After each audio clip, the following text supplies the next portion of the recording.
Bonjour à toutes et bonjour à tous. Avant d'écouter cet extrait, je voulais vous dire qu'avec la chef Émilie Félix, on a décidé de lancer un concours pour vous offrir son livre L'énergie, ça se cuisine.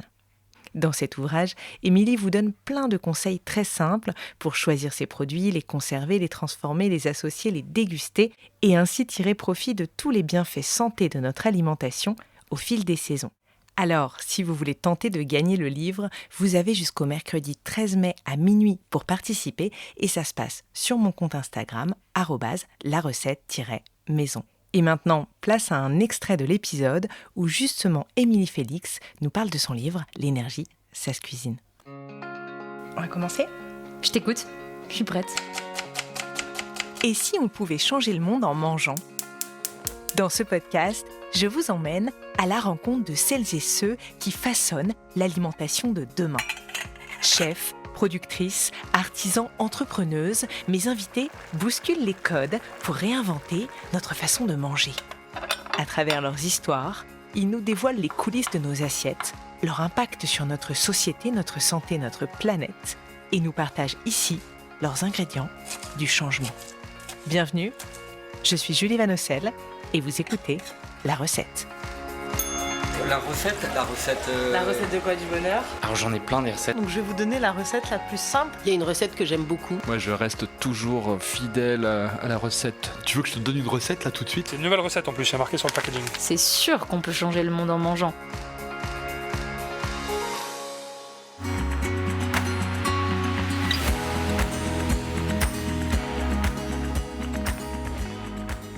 Ton livre, tu l'as dit, se compose de plusieurs chapitres qui vont un peu de la graine à l'assiette. Qu'est-ce que tu as voulu apporter au lecteur à travers justement cette chronologie ? Comprendre que tous les ingrédients ont des vertus, ont des natures qui peuvent vraiment réguler aussi bien notre santé physique que mentale. Tous les ingrédients ont des pouvoirs, en fait. C'est ça qui est intéressant. C'est qu'on parle souvent des ingrédients merveilleux qu'on va aller chercher à l'autre bout du monde. Voilà, que ce soit le longan séché, la baie de Kochi ou un poivre rare. Mais en réalité, la carotte a des vertus. Les fans de la carotte ont des vertus. Pareil pour le poireau, entre les radicelles et le verre de poireau. Chaque partie des ingrédients aura des vertus. Donc, ce qui est intéressant, c'est de voir ce qui pousse dans votre potager, de voir ce qui est disponible dans votre marché. Et une fois que vous connaissez ces vertus-là, de venir les utiliser. Parfois, c'est même la peau d'un ingrédient. Ça peut être la peau de l'ail qu'on jette, alors qu'en fait, en infusion, elle va effectivement permettre de renforcer l'immunité. Enfin, tous les ingrédients ont des vertus, en fait. Et que la plupart des troubles qu'on a dans nos sociétés modernes sont du fait, finalement, d'ingrédients très peu représentés. Un peu comme notre vocabulaire s'est appauvri, eh bien notre alimentation s'est appauvrie en nombre d'aliments. En termes de céréales, par exemple, c'est le blé moderne qui occupe la plupart des assiettes. Et c'est fort dommage parce qu'en plus, c'est une céréale qui a été appauvrie et détériorée. C'est-à-dire que les blés anciens ont d'autres caractéristiques complètement différentes du blé moderne. Pour te donner un exemple, toutes les céréales sont normalement asséchantes. Ça veut dire qu'elles ont cette capacité à chasser les phénomènes d'humidité dans notre corps. Et il faut savoir que l'humidité, qu'on appelle aussi beaucoup inflammation dans le langage moderne, occasionne tout un tas de maladies, d'inconfort digestif, de troubles articulaires.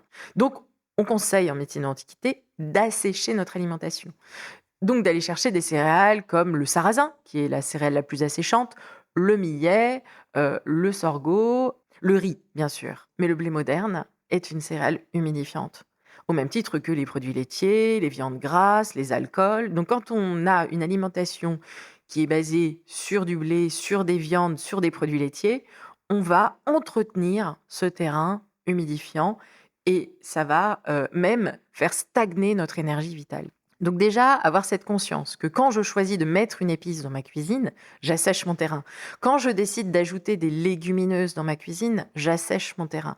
Quand je décide de mettre des herbes aromatiques dans ma cuisine, j'assèche mon terrain. Quand j'utilise les rhizomes, c'est-à-dire le galanga, le gingembre, le curcuma, j'assèche aussi mon terrain. Dans le livre, il est très illustré Et les illustrations permettent d'identifier où se situent les ingrédients en fonction de leur vertu humidifiante ou asséchante, mais également refroidissante ou réchauffante.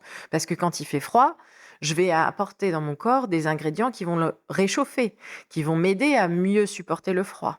Donc, je vais mettre des épices, donc je vais mettre de l'ail, des champignons, je vais mettre des poireaux, je vais mettre des oignons, je vais mettre voilà, des herbes aromatiques qui vont permettre de me réchauffer. Et au contraire, quand il fait chaud, je vais aller chercher des algues, je vais aller chercher des légumes feuilles, je vais aller chercher, comme par exemple des concombres ou des courgettes, qui vont venir rafraîchir mon corps et mieux supporter l'été. Oui, et c'est fascinant, dans ton livre, tu fais des schémas justement pour expliquer les ingrédients chauds, froids, humides, secs. Et tu dis d'ailleurs que dans la plupart des pays occidentaux, notre alimentation est trop humide en fait. Trop humide et trop hors saison. C'est-à-dire que quand on décide de mettre des tomates dans un restaurant, à la cantine, parce qu'on sait que les enfants, voilà, ils aiment ça, ça les rassure.